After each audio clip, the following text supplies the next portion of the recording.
going to take a quick look at this new experiment that we've started. So as we push for higher attainable yields and to maximize our production in wheat, one of the questions that has arisen, that also arose a few decades ago, in fact, is there a role in using plant growth regulators? Because as we know, as we push yields, typically that canopy will load up with heavier heads and maybe be prone to lodging, particularly with taller varieties. And taller varieties aren't necessarily a bad thing. They have their place in terms of at times competitive ability. They're not competitive ability with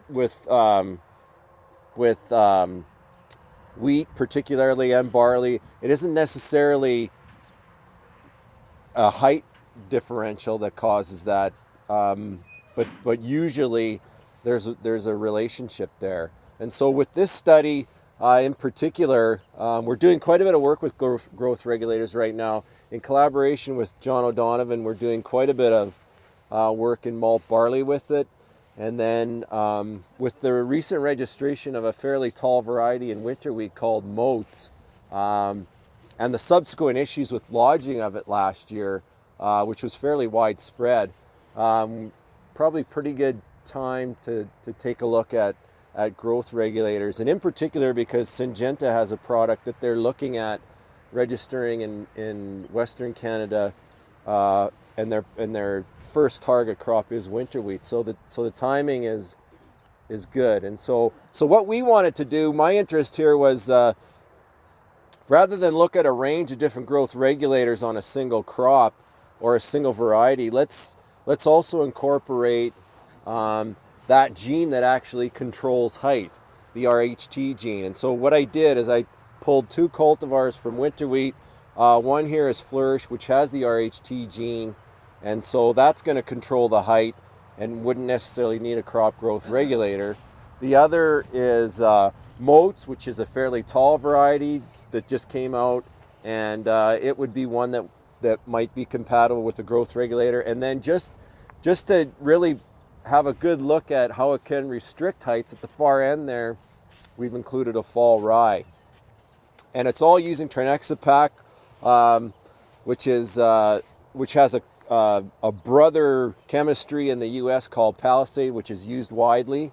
And what we did is we incorporated a dose as well, a dose and timing. So we're either going with our check, we're going at a 0.6x rate or a 1x rate, and we're either putting that on at late tillering or at the boot stage.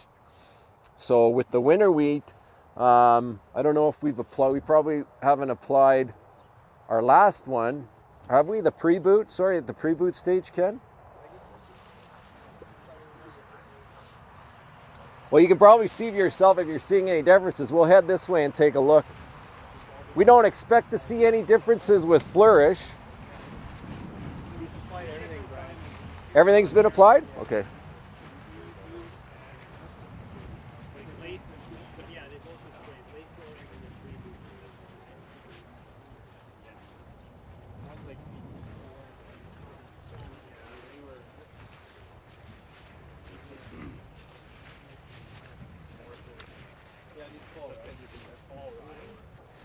Okay, so once you get into the fall rye, which is further advanced, it's a little early to see if we're going to detect any differences in our winter wheat. We start seeing potential differences. So here's untreated fall rye, starting to head out quite nicely, hitting us at sort of mid-thigh with our check.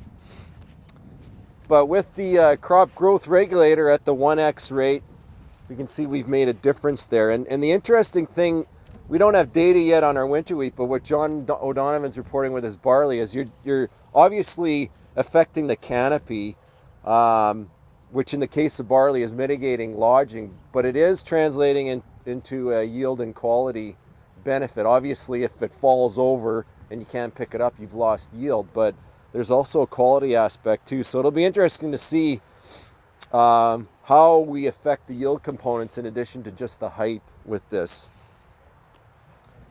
There's also a dose response happening. I don't see a lot of difference between this and our untreated check. This is a 0.6x rate, which is kind of what we're trying to establish here, is a range of response with dose. And so 0.6 we can probably quite comfortably say today was too low of a dose to create a response to height with that crop. And there could be a timing thing as well. So that one over there, I believe, was the tillering one. And this one we applied at pre-boot. And so the timing of waiting that long, and that's the thing with these growth regulators, regardless of crop, is they're very sensitive to timing to get the response you're after. And so we can probably safely say pre-boots in this situation may have come a little bit late.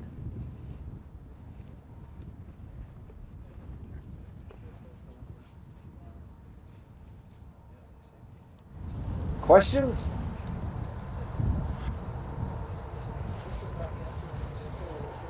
Yeah.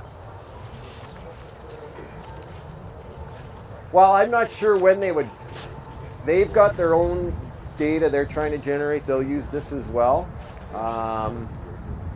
Availability, it's probably, it could be, because I think, it's not something brand new. It's something they're bringing up from the US, so. Yeah, that's a good question. I don't know.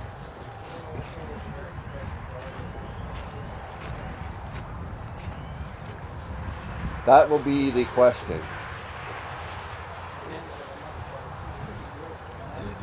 Yeah.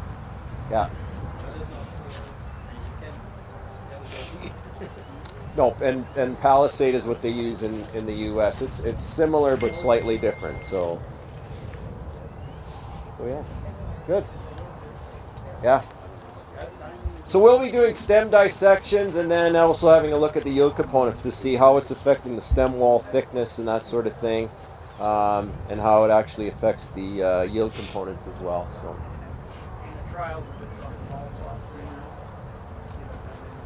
Well, I should introduce Stephen Simmel and where's Warren Taylor, two of my technicians that are the able gentlemen that are executing on all of this stuff. So our other plot seeder that we use is a center wing out of a Conservapac, so it's a little bit, so that's 12 feet by, what do we usually go, 40 feet long?